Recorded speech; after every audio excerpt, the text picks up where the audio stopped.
आज स्थितों की कथा सुनी आपने, आपने नाम की महिमा जानी, आपने वचनों का जाना, वचन जो हैं वो आदमी के जीवन में क्या प्रभाव रखते हैं। आपने भक्ति और ज्ञान वैराग्य के बारे में जाना कि भक्ति अलग है, भक्ति के पुत्र हैं ज्ञान और वैराग्य। अगर उनको खुराक नहीं मिलती ज्ञान और वैराग्य को तो वैसी भक्ति का भी कोई फायदा नहीं। यानी भक्ति वही अच्छी है जिससे ज्ञान और वैराग्य को भी खुराक मिले, आपका ज्ञान भी बढ़े और ज्ञान के साथ में आपको इस संसार में आसक्ति भी ना हो, इस संसार से जाने का ये हमेशा ध्यान रहे। अगर ये ध्यान रहता है तो ही कथा सार्थक होती है। भागवत कथा का पहला श्लोक और भागवत कथा पूरी उन 4 श्लोकों में क्या थे वो, ब्रह्मा जी जब इस संसार में पत्ते के ऊपर आए या कमल के फूल के ऊपर आए तो उन्होंने चारों तरफ ये देखा कि भाई मैं हूँ कौन, किस लिए मेरा यहाँ भाई प्रकट हुआ, क्या मेरा काम है। तो आकाशवाणी हुई कि तपस्या करो, आप सिर्फ तप करो, अपना जो कर्म है कर्म करो, तपस्या करो। तब उन्होंने पूछा कि मैं कौन हूँ, आप कौन हो, कैसे क्या सारा का सारा है। तब परमात्मा ने उनको आकाशवाणी के माध्यम से यही बताया कि जब इस संसार में, इस सृष्टि में कुछ भी नहीं था तो मैं था। जब इस सृष्टि की रचना होगी तो इसके कण कण के अंदर जड़ और चेतन के रूप में मैं ही विद्यमान रहूंगा। और जब ये संसार प्रलय हो जाएगी, सब कुछ खत्म हो जाएगा तो भी मैं ही रहूँगा। यानी परमात्मा के अलावा सब कुछ यहाँ पे नाशवान है, सब चीज़ों का नाश होना निश्चित है। अगर कुछ रहेगा तो परमात्मा ही रहेंगे। अब आपके मन में आएगा कि भाई फिर हम कहाँ चले जाएंगे, हाँ जी, आप आगे चले जाओगे भाई। अब यूँ बताओ, आपकी सास ने, आपकी दादस ने आपको बारी बारी गहने दे दी,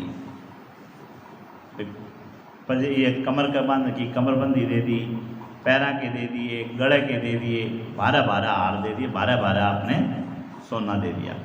अब नया समय आया तो 12-12 कोई पैर काटता, कोई पैर काटता है कोई नए नए। तो अब नया जमाना आया तो क्या किया आप लोगों ने, उन्हीं जेवरों को तुड़वा के अपने मनपसंद जेवर बनवा दिए। कल उसका नाम कमरबंदी था, आज उसका नाम अंगूठी हो गया, आज उसका नाम माथे का टिक्का हो गया, आज उसका गले की चैन बन गई, आज गले का हार बन गया। लेकिन उसके अंदर था क्या, सोना। और आज क्या है, आज भी सोना। और वो किसी भी कारण से गड़वा दिया और सारा इकट्ठा कर दिया तो क्या है, वो भी सोना। यानी सोना तो कल भी सोना ही था, आज भी सोना है और परसों भी सोना रहेगा। लेकिन उसके जब जेवर बने तो उसका नाम सुमित्रा हो गया, कृष्णा हो गया, ब्रजमोहन हो गया, श्याम हो गया, अशोक हो गया, और नाम बन गए। और जब ये नहीं रहेंगे तो फिर क्या होगा, फिर सोना सोना में जा मिलेगा। समझ में आ गई बात। भाई परमात्मा जो हैं उसी में से हम गहने बनकार हैं, और जब ये गहने टूटेंगे तो उल्टा परमात्मा का स्वरूप में चला जाना है। और मोक्ष क्या है, मोक्ष यही है जब ये जीवन मरण के चक्कर से छूट के परमात्मा में ही विलय हो जाए, वही मोक्ष है। भाई जो जीव का आना जाना लगा हुआ है ये खत्म होकर परमात्मा के अंदर ही मिल जाए। इसको हम रेस्ट इन पीस बोलते हैं, रिप बोलते हैं ना, भाई आराम से रहे भाई उड़े परमात्मा का दौरे। चलो, तो ये 4 श्लोकों के ऊपर ही ये रुकी हुई है। भागवत के अंदर कहीं ये नहीं कहा कि स्त्रियों को गुरु बनाना चाहिए। स्त्रियों के गुरु उनके पति होते हैं, पति को छोड़ के उनने किसी को अपना गुरु नहीं बनाना चाहिए। उसके बाद में जगत गुरु का नाम, जगत गुरु कौन है, जगत गुरु हमारे एक कन्हैया है जो सामने बैठे हैं आपके। यानी पति के बाद में अगर कोई गुरु है तो भगवान श्री कृष्ण है।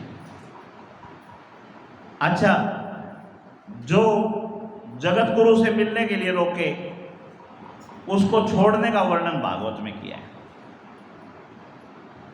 भागवत में ये नहीं लिखा कि आपके पति दिवालिया हो गए तो आप उन्हें छोड़ के चले जाओ, आपका पति दारू पीने लग गया तो उसको छोड़ के चले जाओ, ये नहीं लिखा कहीं पे। वो धर्म के विरुद्ध है। आपका पल्ला जिसने भी पकड़ लिया, जो भी परमात्मा ने रच दिया, आपने उसी की सेवा करनी है, उसी के वचनों में रहना है, यही आपका धर्म है। लेकिन अगर वो जगत गुरु से मिलने के लिए आपको रोकते हैं, यानी परमात्मा के बीच में बाधा बनते हैं, तो फिर छोड़ दो। किसने छोड़ा आज से पहले? हैं?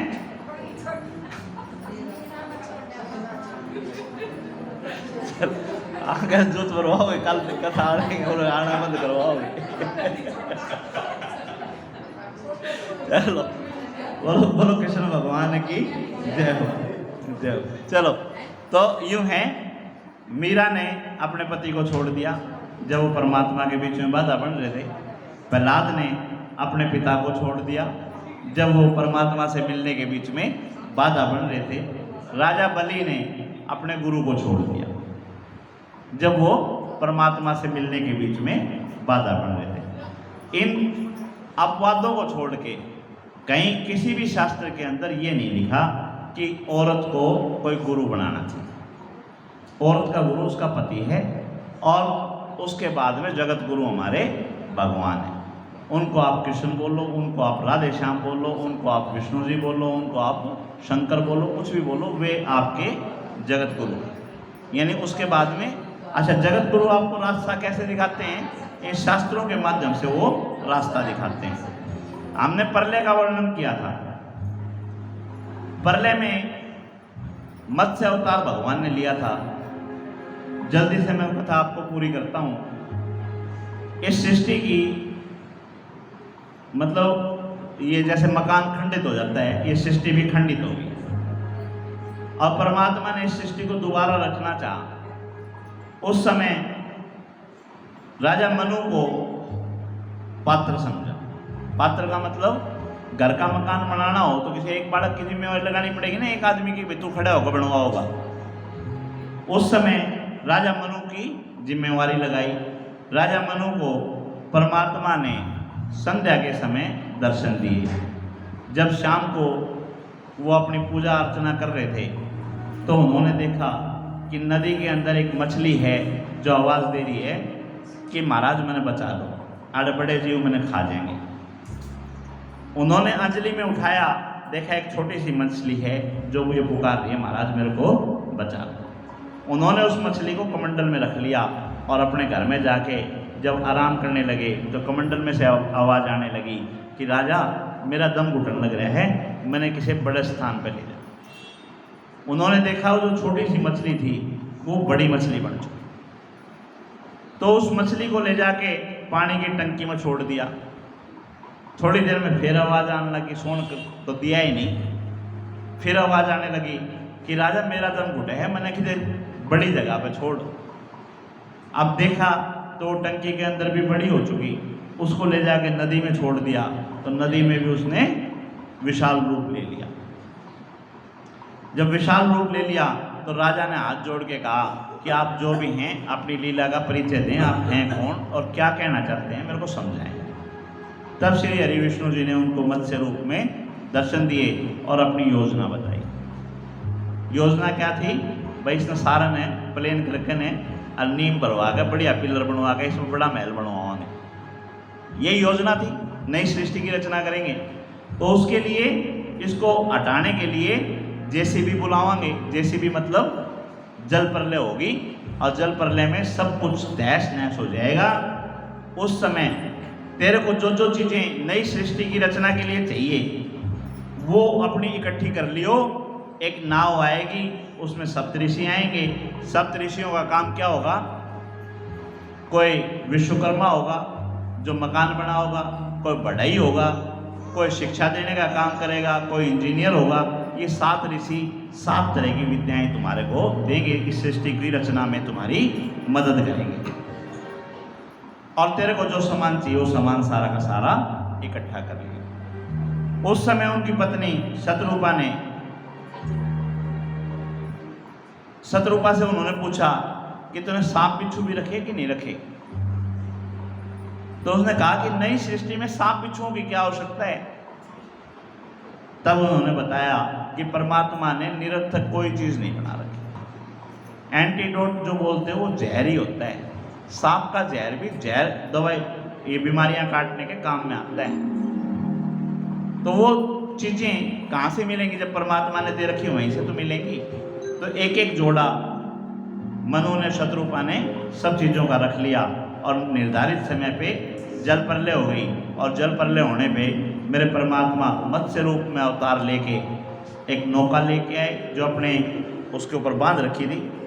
उसके अंदर सप्तऋषि बैठे थे और उसमें मनु और शतरूपा बैठ के उस जल प्रलय से पार उतर गए और जाके उनको छोड़ दिया, अब तुम सृष्टि की रचना करो।